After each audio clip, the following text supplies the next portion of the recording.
tires.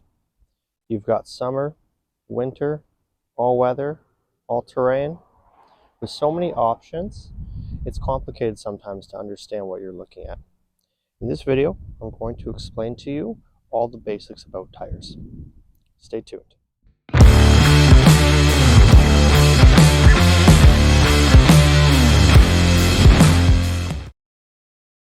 To understand tires, we're going to be starting today with the size. So to understand the sizing of tires, you want to locate this writing here. I've colored it in with chalk so it's a little bit easier to see right now. You'll want to start here on the left with this set of three numbers, 225. This accounts for the width of the tire. The 225 is counting 225 millimeters across this way. Second set of numbers you're going to look at is this 65 here.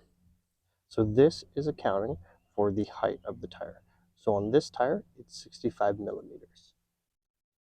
The third set of writing is the R17.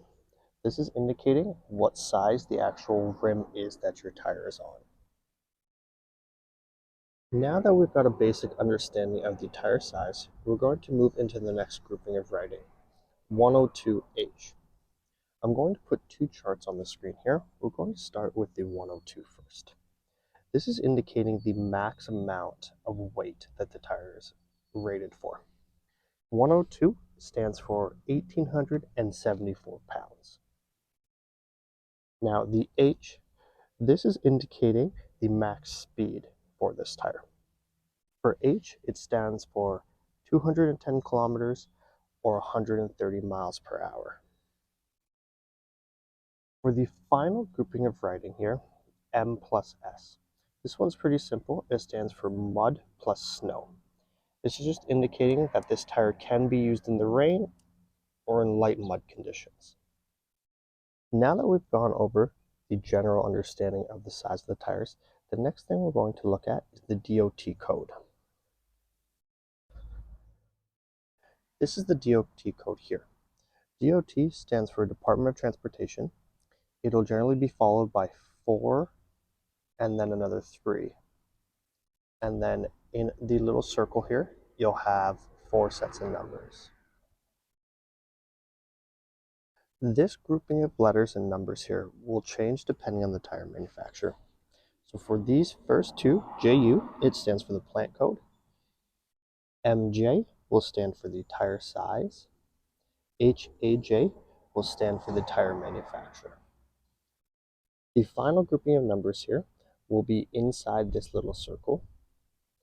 So this 1618, this stands for the week that the tire was made and the year. So the 16th week in 2018.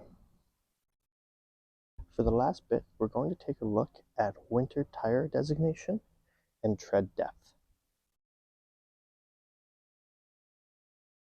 The final bit of writing you're going to want to look for on the tire, indicating that these are snow tires and not just all season, is one of these two mountains here.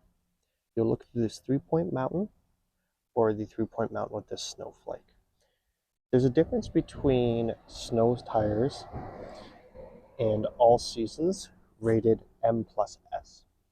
The difference is when you're looking at actual snow tires, they're rated specifically to work best at 7 degrees Celsius or 45 degrees Fahrenheit. Now that we've gone over all the markings and writings on the tires, and we have a good understanding of everything, we're going to take a final look at understanding tread depth. For this, you're going to need a tread depth gauge. The tread depth gauge is going to list millimeters and fractions in the 30 seconds. The chart that I've placed on is going to be listed for the fraction. You'll want to start by finding an even part of the tread.